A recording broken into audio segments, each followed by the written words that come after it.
Gayatri college Sanchore द्वारा संचालित online class में उपस्थित सभी विद्यार्थियों का स्वागत है। आज हम इस क्लास के माध्यम से पढ़ेंगे बीएससी प्रथम वर्ष के सब्जेक्ट बॉटनी का टॉपिक, और आज का टॉपिक हमारा माइकोलॉजी से रिलेटेड है। टॉपिक का नाम है कोलिटोट्राइकम। कोलिटोट्राइकम अल्टरनेरिया और सार्कोस्पोरा जैसे कुछ कवक डिटिरोमाइसिटिस वर्ग के सदस्य हैं या सब डिवीजन डिटिरोमाइकोटिना के हैं।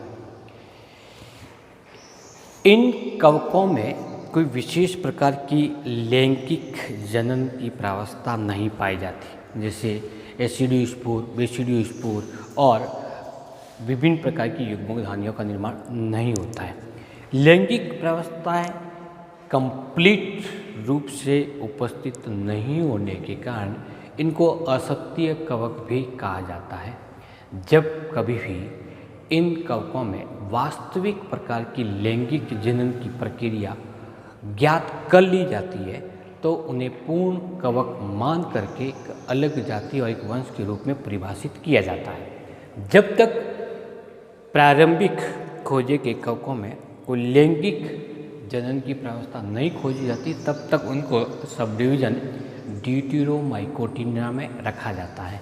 तो सार्कोस्पोरा, अल्टरनेरिया और कोलिटोट्राइकम जैसे कुछ कवक डिटिरोमाइकोटिना के सदस्य हैं। तो आइए प्रारंभ करते हैं कोलिटोट्राइकम के अंतर्गत। कोलिटोट्राइकम होता क्या है?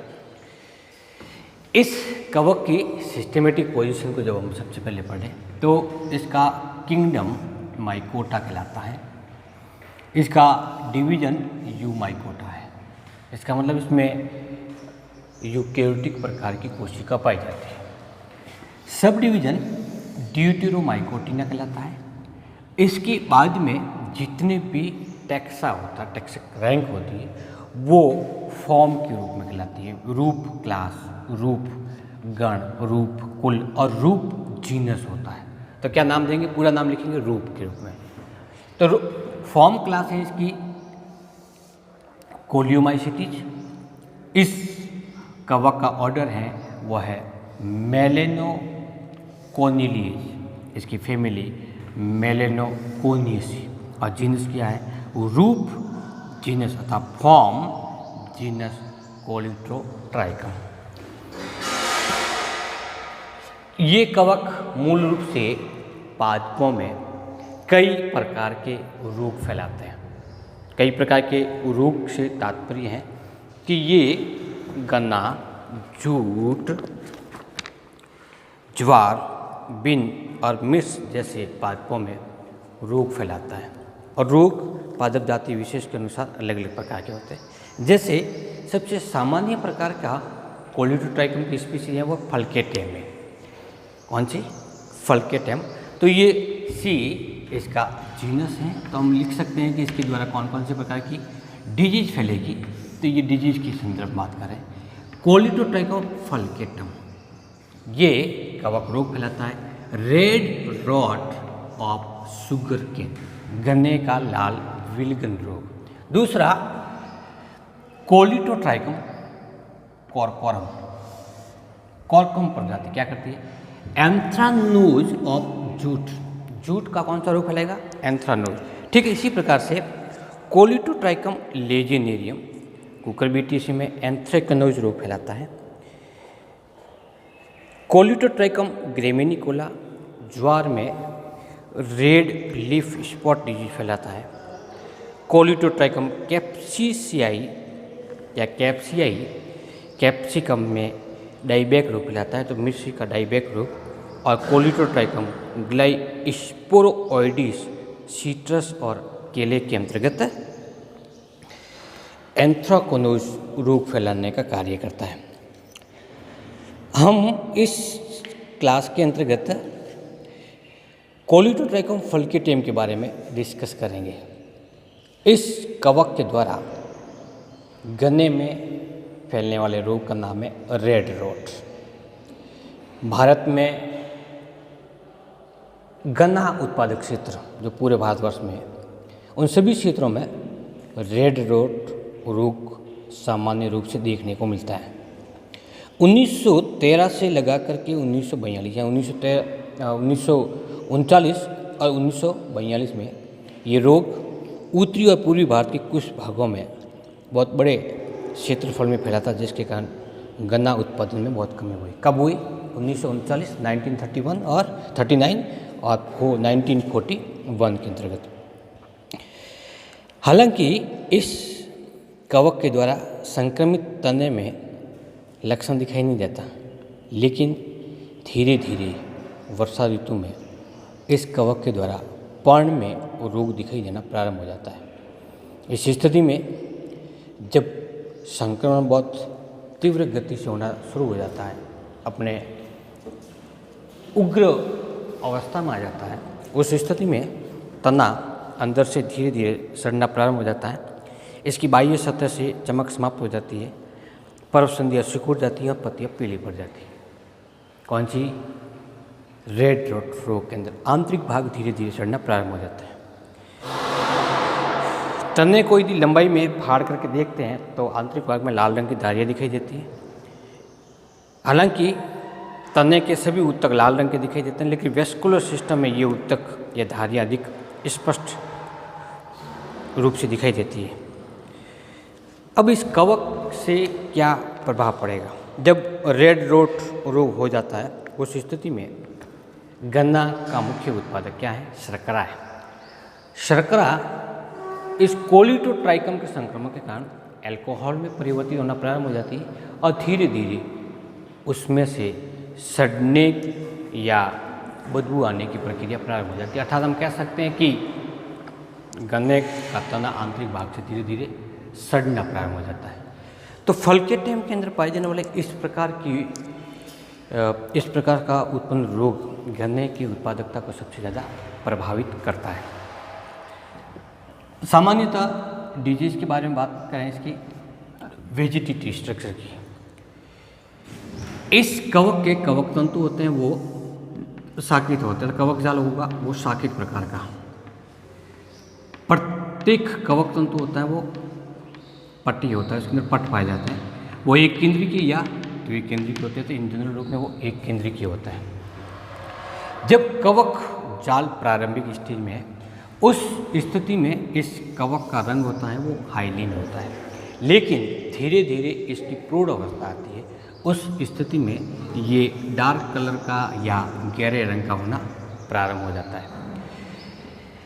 कोलिटोट्राइकम का कवक कोशिकाओं के मध्य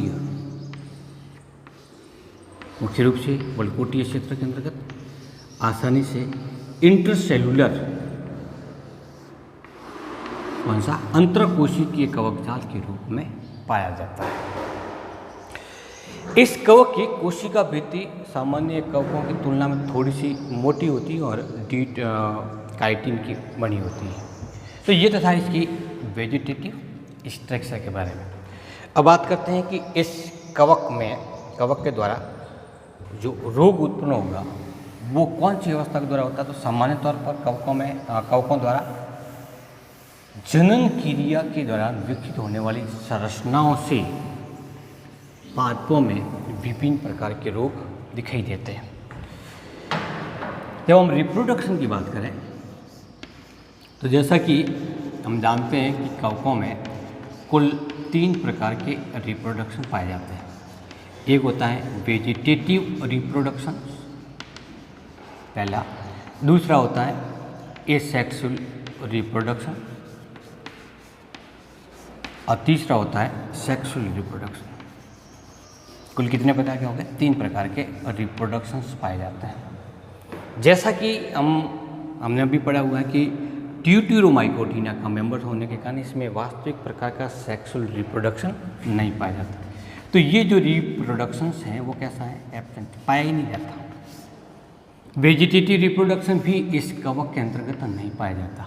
तो पीछे कौन सा रिप्रोडक्शन का टाइप रहा? वो रहा एसेक्सुअल। और एसेक्सुअल हमें पता है कि कवकों में कौन कौन सी संरचना के द्वारा एसेक्सुअल रिप्रोडक्शन होता है। एसेक्सुअल रिप्रोडक्शन के लिए मुख्य रूप से जो संरचना होती है वो कौन सी होती है? कॉनिडिया, पहला कॉनिडियम। दूसरा होता है क्लेमिडोस्पोर पढ़ा हमने अच्छी तरह से। अस्ट्रेलिगो में क्लेमिडोस्पोर ही वो संरचना है जो जिसके द्वारा अपना जीवन चक्र वो पूरा करता है। एल्बुगो के अंतर्गत हमने कॉनिडिया के द्वारा जीवन चक्र को पूरा करते हुए देखा था। इसके अलावा ओइडिया है। कौन सा है? ओइडिया। मुख्य रूप से इस कवक में कॉनिडिया के द्वारा रिप्रोडक्शन की प्रक्रिया संपन्न होती है। किसके द्वारा होगी? कॉनिडिया के द्वारा।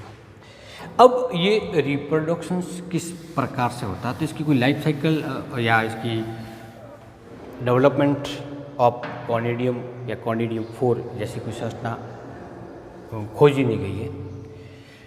तो हम डायरेक्ट इसका एक डायग्राम बनाते हैं जिसके द्वारा ये पता लगेगा कि कॉनिडियम का निर्माण कैसे होता है या कैसी संरचना होती है। जिस स्तंभ पर या स्तंभ के जिस भाग में कोलेटोट्राइकम का संक्रमण हुआ है वहाँ पर इस प्रकार के धारिया नुमा स्पॉट दिखाई देना प्रारंभ हो जाती है। इस प्रकार की ये जो संरचना होती है वो इसकी एसर वुलस कहलाती है। क्या कहलाएगी? एसर वुलस। जब एसर वुलस युक्त पादप भाग का अनुपस्थ काट काटे हैं तो हमें ये इस प्रकार की संरचना एक पतली झिल्ली नुमा संरचना के रूप में दिखाई देगी। इसको हम नाम देते हैं एसर वुलस।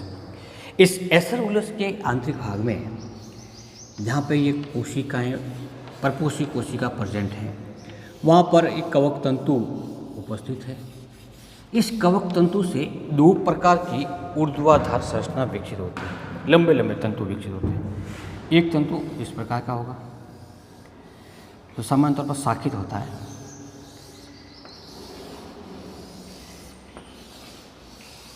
दूसरे प्रकार के वे तंतु होते हैं जो लंबे होते हैं। कितने प्रकार के तंतु निकले इसमें? 2 प्रकार के। जो छोटे तंतु होते हैं उनको सीटा कहते हैं अथवा सीटी कहते हैं। सीटा और सीटी ये मूल रूप से इसको सुरक्षा प्रदान करने का कार्य करता है। दूसरे प्रकार के वे कवक तंतु होते हैं जो कॉनिडियोफोर कहलाते हैं। कॉनिडियम धर कहलाते हैं। इसके ऊपरी भाग पर पतली झिल्लीनुमा संरचना पाई जाती है, उसको नाम देते हैं एसर वुलस। तो ये एक फ्लास्क या प्याले नुमा संरचना पाई जाती है जिसको एसर वुलस कहते हैं। इस एसर वुलस के अंतर्गत 2 प्रकार के ऊर्ध्वाधर तंतु बनेंगे, कॉनिडियोफोर और सीटा। कॉनिडियोफोर से अग्रभाग पर नवचंद्राकार, कैसे? नवचंद्राकार आकृति के कुछ संरचना विकसित होती है, उनको नाम देते हैं कॉनिडियम। तो ये एकल संरचना पाई जाती है इस प्रकार की। ये एक कॉनिडियम है। ये इस कॉनिडियम के एक भाग पर केंद्र पाया जाएगा जिसमें इसके साथ में कई प्रकार की लिपिड की कणिका जिसको तेल बूंदक कहते हैं वो उपस्थित होते हैं। कॉनिडियम की लंबाई लगभग 20 से लगा करके 30 माइक्रोन होती है। कितनी होगी? 20 से 30 माइक्रोन। जैसे ही पूर्ण रूप से कॉनिडियम विकसित हो जाते हैं तो एसर वुलस टूट जाता है और एसर वुलस के टूटते ही ये कॉनिडियम इस संरचना से बाहर निकल जाता है और बाहर निकलने के बाद स्वतंत्र रूप से वातावरण के अंदर पाया जाता है। उसके बाद भी फिर ये अंकुरित होकर के जनन नलिका का निर्माण करेंगे और जनन नलिका के द्वारा वापस एक नए कवक का निर्माण करता है। इस प्रकार से ये कोलेटोट्राइकम नामक का कवक सामान्य रूप से कॉनिडियम के द्वारा जनन करते हुए नए कवक का निर्माण करते हैं। कभी कभी प्रतिकूल परिस्थिति आ जाती है, उस स्थिति में इस कॉनिडियम के द्वारा निर्मित होने वाली जनन नलिका क्लेमिडो बीजाणु का निर्माण कर देती है। इस स्थिति में क्लेमिडो बीजाणु का रंग होता है मोटा व हरे रंग का होता है और चूंकि ये प्रतिकूल परिस्थिति में विकसित होती है इसीलिए ये संरचनाएं वातावरण के अंतर्गत लंबे समय तक बनी रहती है, जबकि कॉनिडियम होती है वो कुछ समय तक ही जीवित रहता है। जैसी इस कवक की कोई पूर्ण अवस्था ज्ञात होती है अर्थात उसमें कोई लैंगिक जनन की संरचनाएं ज्ञात हो जाती है तो उनको पूर्ण कवक के नाम से जानते हैं। अब पूर्ण कवक कौन कौन से हुए? तो इसकी कई प्रजातियां ऐसी है जिनमें